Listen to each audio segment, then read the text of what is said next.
ol. Hoş geldin. Hasan, hoş geldin. Tebrik ediyorum. Ömrü tebrik ediyorum. Sağ olun. Buraya üstüne bakayım.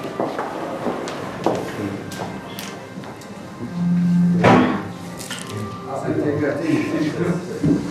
Çünkü oradan biraz daha olsun. Hasan Bey, gözünüz aydın. Sağ olun. Allah hayırlara vesile etsin. Allah sizlerden razı olsun. Çok teşekkür ederim. Yani Hasan bizi gerçekten onurlandırdı, sevindirdi. Yani bir yıllık bütün yorgunluğumuz, stresimiz geçti, bitti. Bize bir ayrı moral, ayrı bir motivasyon oldu. Bingöl'e inşallah Bingöl gençlere, Bingöl'ün eğitimler bir örnek oldu.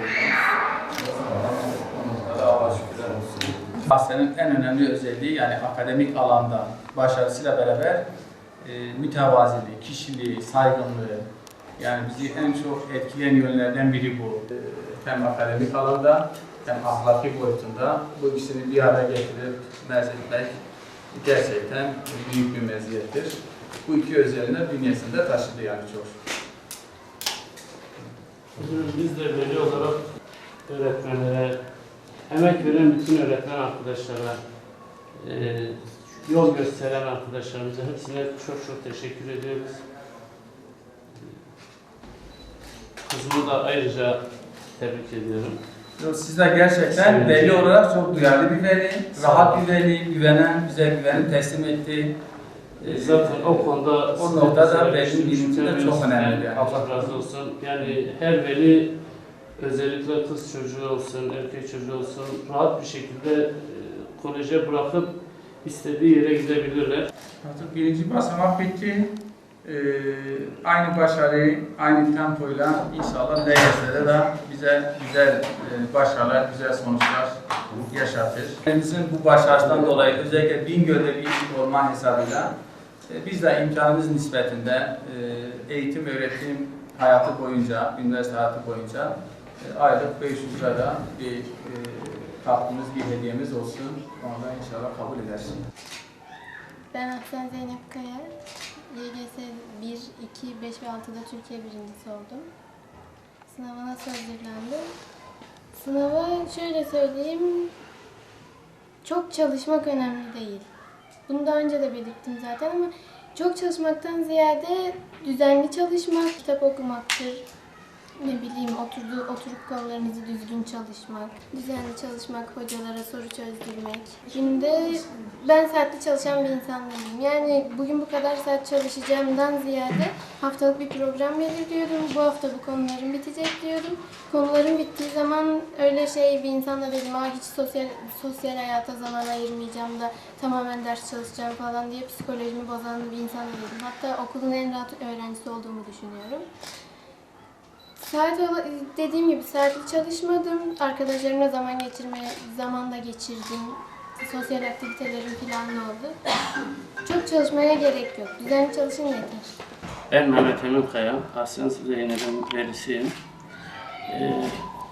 Kızım bu başarısına sevindim. Kızımı eğiten öğretmenlerine, müdürlerine güvendiğim için gerçekten çocuğuma katkıda bulunduğuna inandığım için bu okula verdim. Gözüm arkada değildi hiçbir zaman. Sağ olsun iyi bir eğitim verdiler. Güzel yerlere gelmesini bekliyorum. Öğrencimize derse başladığı zaman sezonda öğrencimizde ciddi bir yetenek, kabiliyet olduğunun farkındaydık. Ama yıl sonu itibariyle Türkiye birincisi olur mu olmaz mı? Umudumuz vardı, beklentimiz vardı. Ama ilk 100'e, ilk 10'a girer diye bir beklentimiz vardı. Fakat sonlara doğru öğrencimizin azimli, düzenli çalışması, rahatlığı, bu bize ayrı bir güven verdi.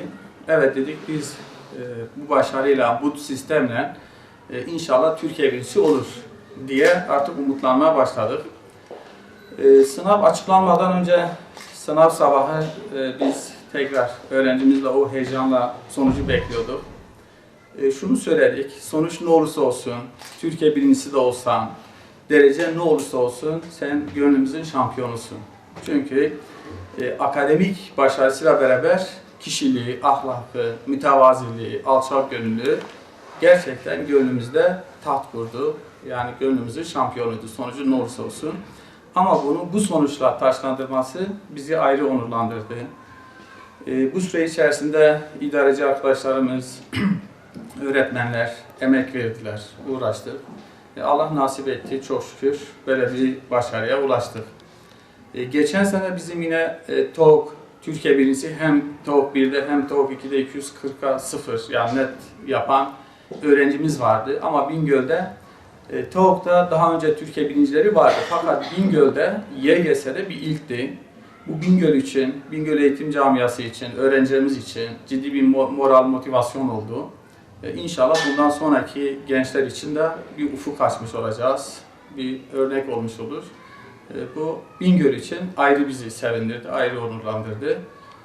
Öğrencimizi tekrar tebrik ediyorum. Bize bu mutluluğu, bu başarıyı tattığı için.